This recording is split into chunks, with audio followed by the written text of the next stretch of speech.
Hello, welcome to another episode of The High Ground, powered by Premier Companies. Ryan, how are you today? I'm great. How are you? Good. We're chuckling. We've had a few mix-ups here in the broadcast room. Technical difficulties. But today with us, we've got Taylor Wetli from Solinftec. Taylor, how are you doing? Great. Looked like you stayed at a Hilton Garden Inn last night, so thank you for traveling for us. Yes, absolutely. Appreciate you guys having me on.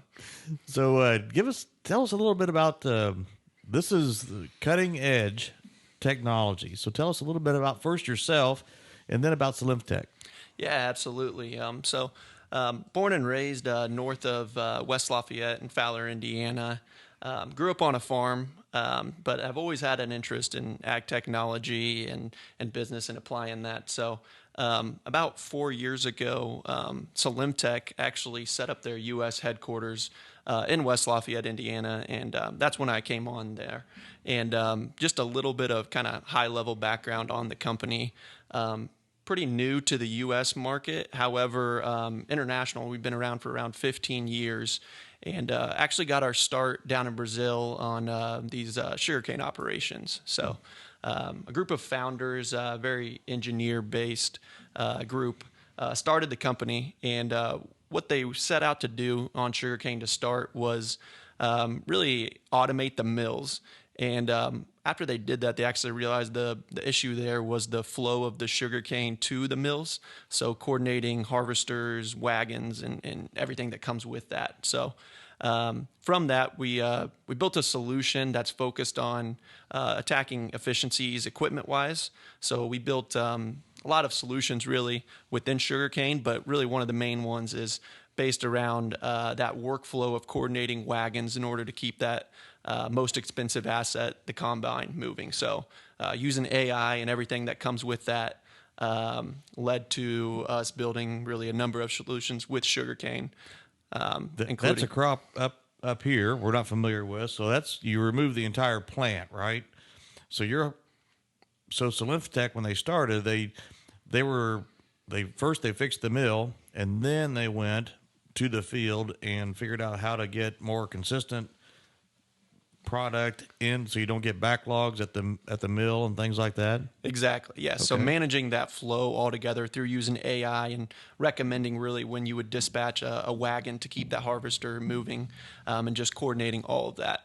Okay. But today it's morphed into something more, right? Yes, exactly. Yeah. So from there, we've gotten into row crops, and specifically in the U.S. market, which is our core business model, is working with ag retailers. And it's we took what we really learned in Brazil, focused on efficiencies and managing the fleet, but we applied it to the U.S. market, to corn and soybeans, and other row crops. And built a different solution from there. But still, the core of what we did in Brazil, we applied to the U.S. agri-retail market. So building a system that helps coordinate spreaders and sprayers, but also the trucking piece of it. How do we keep those very expensive, $700,000-$800,000 sprayers and spreaders moving in the field through AI, through monitoring, through telematics, and everything that comes with that. And your platform is called? Solinftec Retail. Okay. So a little more explanation. So you put GPS,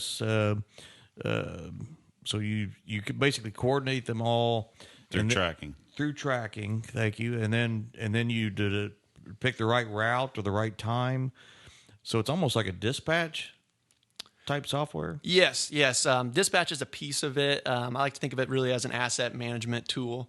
But yeah, a scheduling tool for your entire fleet. We're running simulations where we're through our AI Alice platform. We're asking the question based on weather conditions in these field locations, and product clean out times and travel times of these machines and coordinating trucks. All of that together gets simulated, and with that, we'll recommend a recommended schedule for the day to get across the most acres, most efficient route, while also taking into account those weather conditions and everything like that. And then from there, the operation managers can kind of plug and play and adjust that schedule from there. Sounds like a lot of variables. It is, absolutely. So you have this platform in several retailers, but What we really brought you here today to talk about, and something that we're pretty excited about, is this next leap that you've taken into automation, and we're going to be experimenting with you guys next year with a Solix. I think it's Solix robots is what the brand name of those are. So let's dig into that just a little bit, because I think we're going to have 2 of those things running around. So give us a little history on that, and what can we expect from those? Yeah, absolutely. And I kind of gave that background to talk about the logistical side of things. And, that's what we've been focused on as a company. But through all these years, what we've been missing is kind of that visual at the plant level, what's actually going on at the agronomic level. So that's where this Solix platform was born from. It's something we've been working on, and then we're bringing it to market in partnership with Premier and some other companies throughout the industry. But we're bringing it to market going into 23. But it's something we've been working on all the way in Brazil for going on 4 to 5 years now. And this platform, what it does is, and I say platform because it is a robot, fully autonomous, but we think there's going to be a lot of things that we add on to it on the scouting side, on the application side, and everything that comes with that. But with the Solix robot, what we have is a fully autonomous solar panel powered machine that's going across the field. And what that's doing is just detecting where the weeds are and spraying there. So as we're going through the field, fully autonomous, we're applying on the field. And this is it's a different concept than what we're used to. Really a good way to think about it is if you rewind maybe 100 years to your great-great-grandpa, and a lot of the time they were going through and they were just hoeing the field. Well, this is a similar concept. We're going to be actually going through the field multiple times with these robots and maintaining that field. So a little bit of flipping things on its head, but that's kind of how that platform looks. So you can identify a weed versus a plant, and you're not going to be broadcast applying product at that point. Yes, correct? That's exactly correct. So you're doing a scouting aspect of this as well. So there's a lot of data being collected. Also, there's action being based on what it's seeing. So the data that's being collected is usable, how, stored where. Let's talk about that just a little bit. From a scouting piece, we have to be able to get something back out of that. How does that work? Yeah, absolutely. So our software platform is really, so for Premier, it's going to be premier.solinftec, and it's their own entire environment. And that's where all that data is stored, is in that environment. So the scouting piece is going to be something that's going to continue to develop. That just what's typical with machine learning. You're really just teaching it a different grade level, each time, and it's getting smarter and smarter. But there's a number of things that we're going to do with that data, and really it's going to be a learning process with Premier about what exactly is the fit with some of this data. But things like early disease detection, stand count, numerous things will be possible with that, identifying insects, and then, working in conjunction with Premier and agronomists, we're going to be able to make maybe some better agronomic decisions, as we're going to be having basically an agronomist and a applicator in the field 24/7 or, once every 10 days, whatever kind of that sequence is that we develop and makes sense. That's pretty fascinating that you could be scouting the field autonomously, recording the data, and making an application at the same time. And I'd say it's almost, when we broadcast a fungicide, we're doing a broadcast across the entire field. And I could see a situation where you'd only be spraying the fungicide only on the plant, only on the crop. And we've talked about remote sensing a lot, but you guys have almost jumped it because we haven't really got there. We haven't got there with the commercial machines that we use today, but now it's almost we jumped that technology into autonomous with that technology. Yeah, absolutely. And the part about coming back to the field numerous times is kind of where we see that value proposition. Just applying maybe a typical pre-program is kind of the business model, and then maintaining the field after with post. So multiple times, by coming through multiple times, I think there's a lot of various opportunities that are going to come from the scouting piece, but particularly on the application piece as well. That's neat. And we've got 2 of these units scheduled to be at Premier Ag this year. 2 of them, yeah, and they're going to be on customers. Yep. So with the customers agreed to do it and are filling out information for him now. So and this is feeding off RTK. So you might talk about what's driving this thing, and I think there's always that thought in the back of everybody's mind is when it gets to an end road, does it just drive across the road? I mean, what happens? Will it stay in the field? Exactly. It won't, yeah, it won't leave. Right. And there are other things that we want to address, and so I will go ahead and cue this one up. But how are you getting around these other sensitive crops that are within the area? So you're doing a lot of investigation prior to. We know the dicamba discussions and all of these type of discussions, and so these neighboring fields and how are we protecting against that, knowing this is fully autonomous. So let's back up and talk about how does it stay in the field, first of all, and then what's it spraying, and how do we keep all of that contained? Yeah. How does it know that the wind's 27 miles an hour? Yeah, absolutely. Yeah. To that point, we have weather stations on them, so that live weather data at all times. But as we're getting through the field, there's a few different ways to do it. We can go off the planning lines that we already have, and we can also set our own lines through RTK. But once we basically go through that field one time, we're going to go off those same exact routes as last time.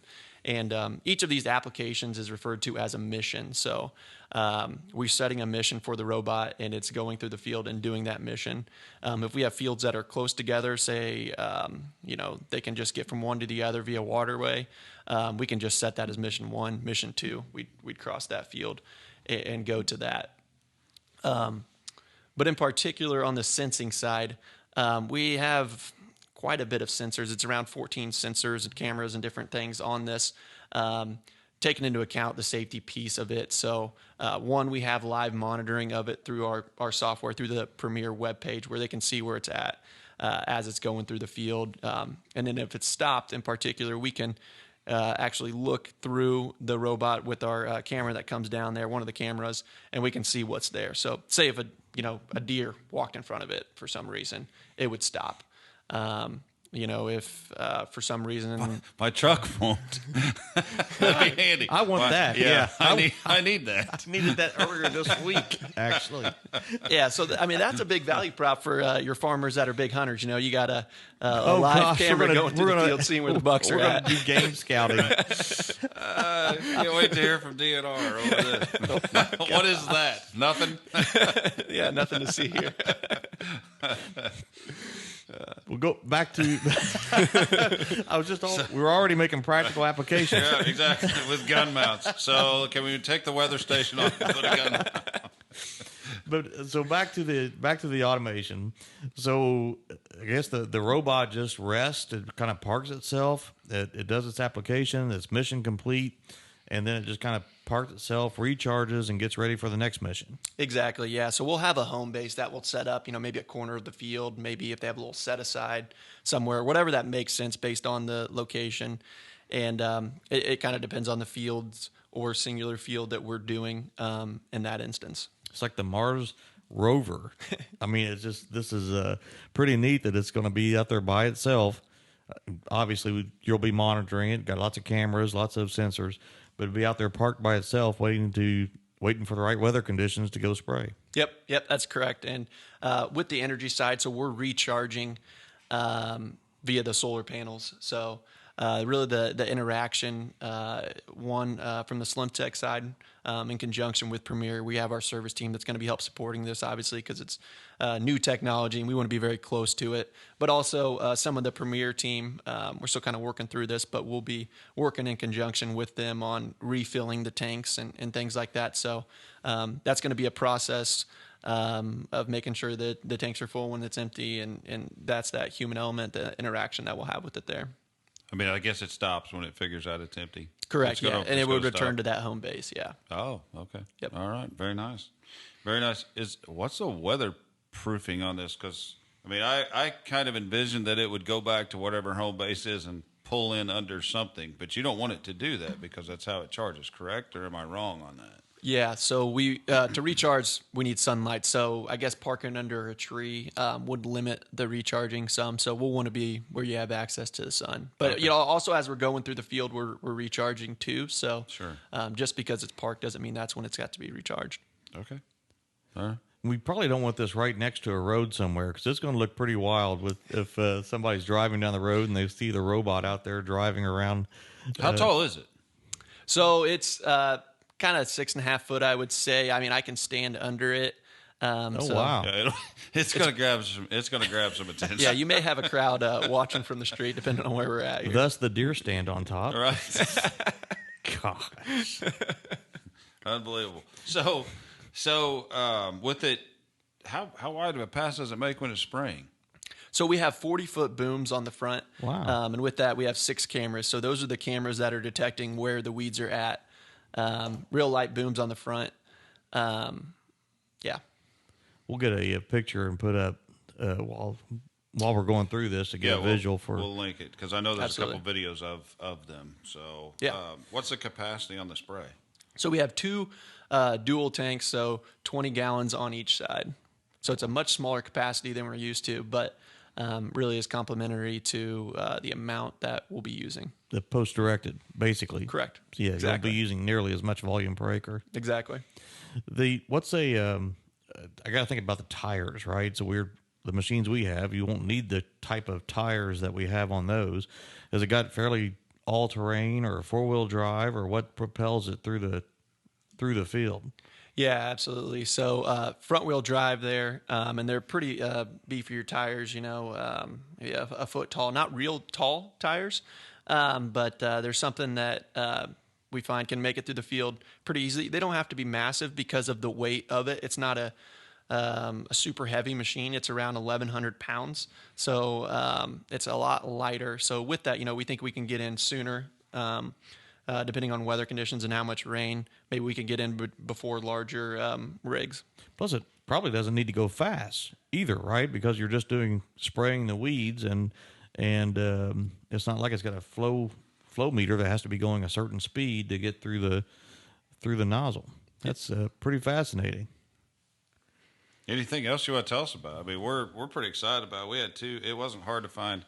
It wasn't hard to find people who wanted to have them. They were curious for sure. And so you're linking, I believe, some of the questions that you ask. You're linking with their planter monitors or whatever. I think you a little bit referred to that earlier. But I mean, that's a pretty extensive questionnaire. It's not invasive by any stretch, but there's a lot of questions on that you're tying with the growers to utilize that, at least in this initial trial stage. So you're probably, if you have that capabilities, you're just going to follow that planner.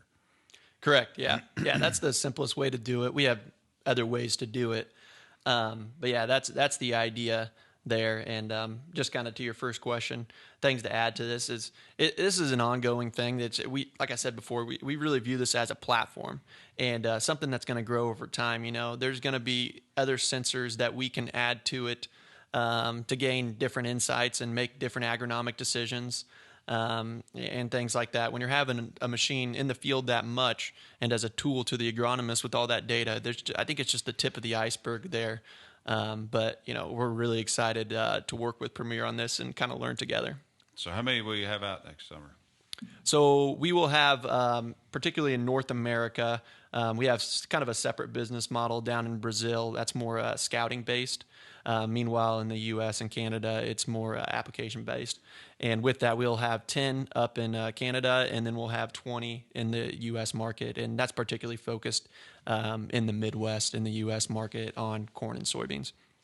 Well, appreciate you coming to us with the opportunity, and we're excited about it. And it's going to drive a lot of interest because if you think about what we're doing with the cost of equipment, and then also, just there's other things happening too, like with compaction as the equipment gets bigger.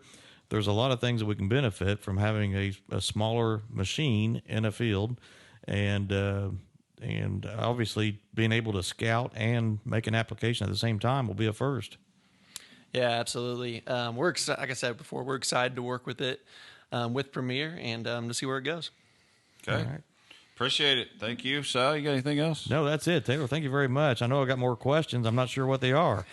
I'll probably have a lot more when we unload it and we'll do a test around the parking lot or what we're going to do with it. Yeah, and once we get them here, we've asked the growers that have them to be very promotive of them, to share the fact that they're out there and they're running. And I don't know, they're going to be covering close to 400 acres, I believe, if I read that correctly. So they've got 400 acres, 200 apiece, or 300, 200, or whatever. So substantial amount of time we're going to get to spend with them next year, and hopefully through our platforms we'll be able to show what they're doing.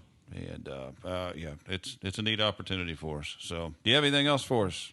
No, not really. Just if anybody'd like additional information, Solinftec.com, search that. Good way to reach out to us. But other than that, I appreciate both you guys having me on. Yep. Thank you very much for coming. That's another episode of The High Ground, powered by Premier Companies. Thank you.